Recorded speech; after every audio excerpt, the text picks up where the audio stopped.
गुरु माता जी, कुछ भक्तों का प्रश्न है कि माँ बगलामुखी देवी की जब हम आराधना, माँ बगलामुखी देवी की साधना करने के लिए जब हम बैठते हैं, माँ बगलामुखी देवी का मंत्र जाप करते हैं, तो हमें नींद क्यों आती है और हमारा जो दिमाग है शून्य हो जाता है। तो माता जी, आप इस संबंध में दिव्य जानकारी प्रदान कीजिए। जय माँ पीताम्बरा, जय श्री महाकाल। सनातन धर्म प्रेमी भक्तजनों, माँ भगवती श्री बगलामुखी देवी एवं बाबा श्री महाकाल जी की अपार कृपा आप सभी के जीवन में बनी रहे और मेरा भी सभी शिष्यों के लिए सहृदय शुभ आशीर्वाद। भक्तजनों, आपका बड़ा ही सुंदर सुमधुर प्रश्न है और यह प्रश्न केवल आपका नहीं है, यह प्रश्न संपूर्ण सनातन धर्म प्रेमी भक्तजनों का है और यह प्रश्न संपूर्ण मानव मात्र के लिए कल्याणकारी प्रश्न है। जो भक्त मनमुखी होकर ईश्वर की आराधना करता है, उनके जीवन में इस प्रकार की बाधाएं जरूर उत्पन्न होती हैं। भक्तजनों, आपका प्रश्न है कि आप जब ईश्वर की आराधना करने बैठते हैं, उनका पूजन भजन करने बैठते हैं, तब आपका मन ईश्वर की ओर केंद्रित नहीं हो पाता है। आपकी आसन लगी होती है, आप वहां अपने शरीर को धारण किए हुए बैठे होते हैं, माला भी हाथ में फिर रही होती है, मंत्र भी मुख में फिर रहे होते हैं, जिह्वा मुख के भीतर मंत्रों का उच्चारण कर रही होती है, आत्मा भी उस ईश्वर के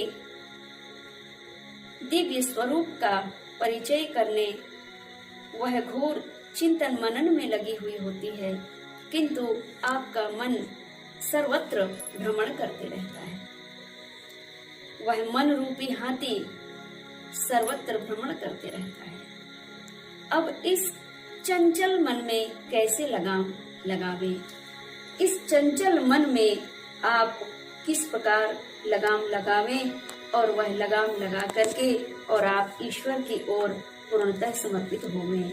यही दिव्य ज्ञान की चर्चा लेकर मैं आपके समक्ष प्रस्तुत हूँ। भक्तजनों, ऐसी परिस्थितियां उस भक्त, उस साधक के जीवन में फलीभूत होती है जो केवल मनमुखी होकर के और ईश्वर की, माता रानी की, कुल देवी देवताओं की, इष्ट देवी देवताओं की आराधना करते हैं। मनमुखी यानी बिना गुरु बनाए, बिना संतों के सानिध्य प्राप्त किए और पुस्तकीय ज्ञान अर्जन कर लेने के बाद वे मनमानी तरीके से ईश्वर की आराधना करते हैं, तो उनका तन भी खर्च होता है और पूजन सामग्री के लिए धन भी खर्च होता है और शरीर भी वहाँ स्थायी बैठा हुआ होता है, किंतु पूर्णतः सफलता प्राप्त नहीं हो पाती है। ऐसे भक्तों के लिए कहना चाहूंगी, भक्तजनों, आपको ईश्वर प्राप्ति के मार्ग में चलने हेतु आपको श्री सद्गुरुदेव जी के सानिध्य प्राप्त करना होगा। आप सर्वप्रथम ईश्वर के सानिध्य को प्राप्त करने के लिए सद्गुरु की शरण में अवश्य जावें।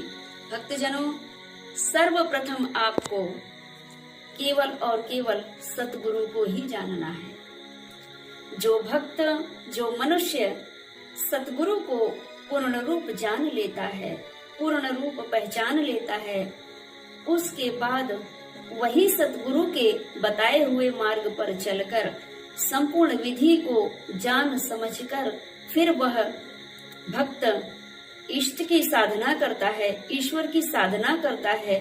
ईश्वर मिलन की कामना से वह तन मन धन से समर्पित होकर ईश्वर के भाव में विभोर हो जाता है, तब उसे ईश्वर प्राप्ति के मार्ग को कोई नहीं रोक सकता। भक्तजनों, ऐसी परिस्थिति में श्री सद्गुरु कृपा से इस मन रूपी हाथी में बुद्धि रूपी लगाम लगा करके और माँ भगवती के दिव्य स्वरूप में हम इस मन को केंद्रित कर सकते हैं। आपका प्रश्न था, पूजन अर्चन करते समय निद्रा क्यों आती है? भक्तजनों में बताना चाहूंगी, निद्रा एक देवी है। निद्रा देवी को शास्त्रों में माया देवी भी कहा गया है। और वह माया के पति कौन है? इस चराचर जगत में विश्व व्यापक भगवान शिव ही मायापति हैं। वे ही माया रचते हैं और वे ही माया रचने के बाद में अपने भक्त की अनन्य प्रकार से परीक्षाएं लेते हैं। माया रूप धारण करके, निद्रा रूप धारण करके अपने भक्त की परीक्षा भी लेते हैं। आपको यह भी ज्ञात होगा कि जब आप 1 वर्ष पढ़ाई करते हैं तब आप 1 वर्ष के बाद में परीक्षा देते हैं। तो क्या आप पूरे सब्जेक्ट में पूरे 100 में से 100 नंबर ले लेते हैं क्या? नहीं ले पाते। टीचर आपसे कह देता है कि मैंने तुम्हें पूर्ण रूप से पढ़ाया था, लेकिन आपके मन ने हमारे बताए हुए ज्ञान का कितना श्रवण पान किया, कितना हृदय बीज उतारा, कितना मनन और चिंतन किया आपने विद्यालय से घर जाने के बाद, ये आपके ऊपर निर्भर करता है। आपने ज्ञान अर्जन करने में कितना विलंब किया, ये आप स्वयं जिम्मेदार होते हैं। उस समय आप शिक्षक को, जो पेपर ले रहा होता है, उस शिक्षक को दोषी नहीं ठहराते हैं। यह तो आपके माता पिता भी यही कहते हैं कि तुमने पढ़ाई में कमी कर दिया, तुमने अध्ययन में कमी कर दिया, जिस कारण से आपको इतने नंबर कम मिले हैं।